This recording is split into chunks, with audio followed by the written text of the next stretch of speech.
Hi everyone, in front of me I've got Xiaomi 13 and let me share with you how to clear credentials on this device.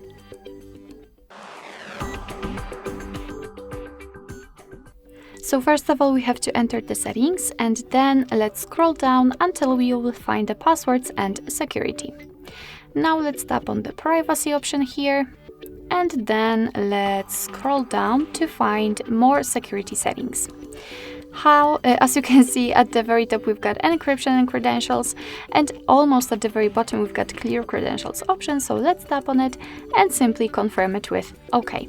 As you can see, the credential storage has been erased successfully. What's more, here we've got another evidence. We just cannot tap on this option again because we just successfully removed the certificates. So basically that's all. This is how to clear credentials in your Xiaomi 13.